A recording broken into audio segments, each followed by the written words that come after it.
Government pensions are designed to be only available for pensioners when they reach the old age of usually 60.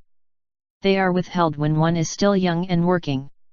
The reason of governments for this is that the pension is a form of savings meant for old age. It prevents the usually financially undisciplined young workers from spending all their salaries, which leaves them with no money to support themselves when they grow old and are unable to work. Today, government pensions have mostly become the main source of income of most pensioners, especially those who do not have much savings or unable to save when they were working. It is like a promise by the government that in exchange for your hard work and giving them a portion of your salary or income, they will take care of you when you grow old and are unable to work anymore. This informal agreement between the government and its citizens used to be time-honored. But now this promise by the government is not even reliable. It may also be not that effective today. Are government pensions reliable or even effective today? Part 1. This presentation was created by Joseph Russell Timpu Gyson. A lot of governments are now breaking their previous promise to the people of taking care of them when they are now old and unable to work. Consider the following scary examples. 14 European countries including Germany, Greece, Ireland, Italy, and Spain are planning to increase the pension age of their citizens to between 67 to 69 from 65, which is the majority pension age for most of the European countries. Italy will raise the pension age of its citizens from 62 to 69 for men and from 60 to 67 for women by the year 2050. An increase of 7 more working years. Greece plans to raise the pension age of its citizens from 55 to 67. An increase of 12 more working years. The pension age of the citizens of the United States will increase to 67 from 65 in the year 2022. In the year 2011, Spain raised the pension age of its citizens from 65 to 67. Austria raised the pension age for men from 61.5 to 65 and from 56.5 to 60 for women. Slovakia raised the pension age of its citizens to 62 from 60 for men and 57 for women. The United Kingdom will increase the pension age of its citizens from 65 to 67 by 2028. Japan has increased and will continue to increase the pension age of its citizens from 55 in 1998 to 65 by 2025. Australia will officially have the longest pension age of all countries. It will increase the pension age of its citizens from 60 and 65 to 70. Governments are not only prolonging the pension age of its citizens. They are also decreasing the pensions of retirees and increasing the pension contribution payments of their still working citizens. The source for most of these data is AARP. It is advisable that you check their website and other similar websites for more details and better information. The reason these governments give when they significantly increase the pension age and reduce the pension payments of their citizens is that because current government funds will not be able to support the pensioners. One example can be found in the report of the San Diego Union Tribune on their website. On their website they reported that the public retirees of Loyalton, California in the United States of America are very disgusted of their government because their town defaulted on their pension payments. It is said that the pension of the pensioners may be cut up to about 60%. Imagine if this happened to your pension. What if your pension now is your only source of funding for your life? Imagine your spending power being cut by more than 50% and there is no way you can work to compensate for this because you are now too old to work or is now ineligible for work. The sad news is that the pension defaulter is the largest pension plan in America, so how about the smaller pension plans in America? How stable are they? It is further reported that pension debt is not a new story in America, with most of the public pension in America having approximately $5 trillion less than needed to cover for their promised pension benefits. For more details of this story and much more, please visit their website. The preceding information should be enough to answer the question as to whether government pensions are reliable or not. To further answer the question as to whether government pensions are reliable or not and even effective, let us see further examples of how governments are not only defaulting on pension payments to their citizens but are also taking away the pension money of their citizens. Apparently seizing pension funds is not an uncommon practice, as several governments have already done it, like Argentina, Bulgaria, Hungary, Poland, Portugal, and Russia. They have all seized the pension money of their citizens during the last 9 years. This is from an internet report by Bloomberg and authored by Alison Schrager on August 19, 2014. The report further said that the Russian government is taking money from the pension fund of their citizens to subsidize government spending. This is further detailed in another report by the Wealth Watchman in their website. They detailed where the pension-rating governments are putting the pension money they took from their citizens, and it's certainly not being given to their pensioners.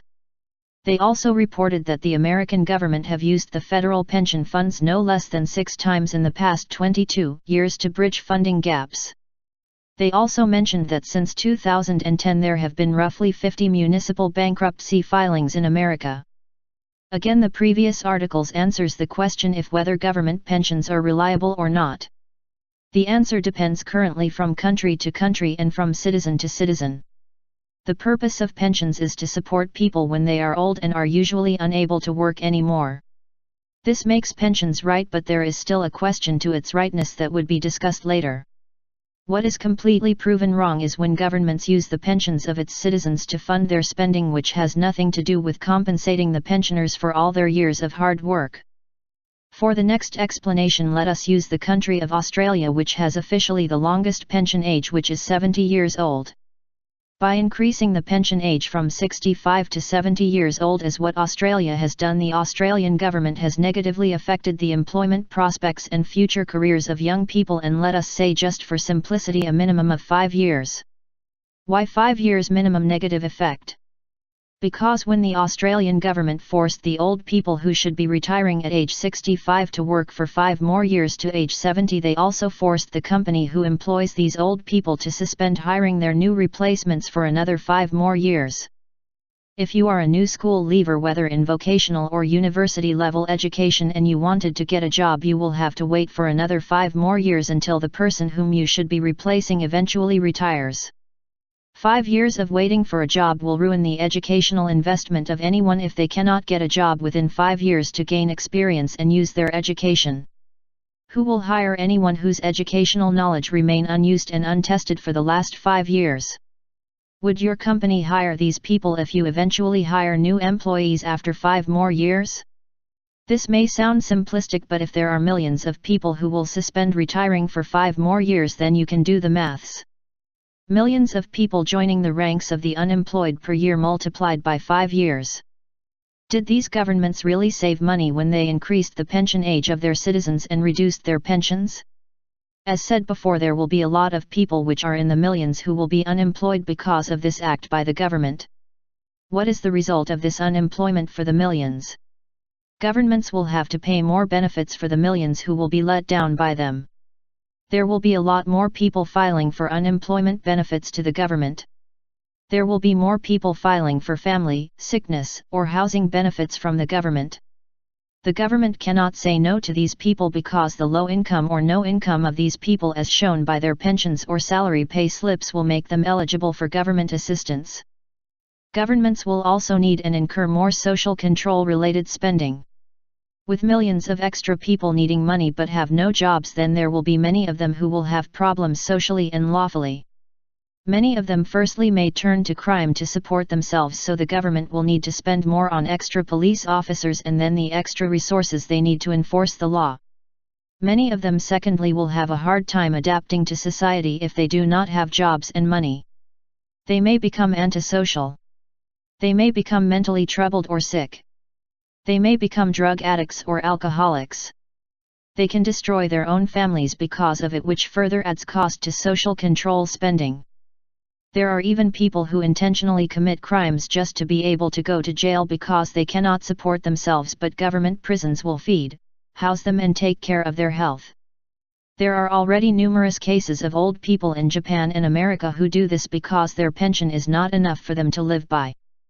Did again the government save money? People might even lose trust and feel betrayed by the government. Young people grew up seeing their parents retire and envision themselves also retiring at the same age and with the same lifestyle as their retired parents are currently living right now. When their government tells them that they cannot retire at the same age their parents did and have to work more and pay more pension contributions, then they will feel betrayed, especially when significant pension cuts just happen to their parents all of a sudden and without a warning. With this distrust, people will fight and cheat the government with impunity. They will not pay their taxes properly, and as a result government will lose tax revenues. With millions of people unemployed for 5 years, there will be millions of people also who will not have to pay taxes anyway because they simply cannot afford to. The government again loses more tax revenues. People will also fight the government directly, like destroying government property, and worse, may even injure or kill government people themselves in their fits of rage. Replacement of destroyed or damaged government property and compensation for injured or dead government employees like police officers and soldiers also adds cost to the government.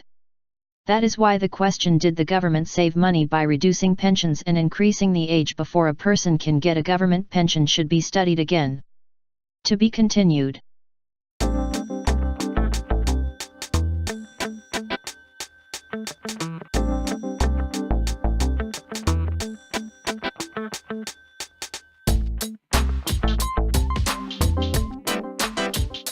Reminder: I may be presenting you correct, incorrect, or intentionally misleading information for my benefit only. I advise you to conduct your own study and double-check this presentation.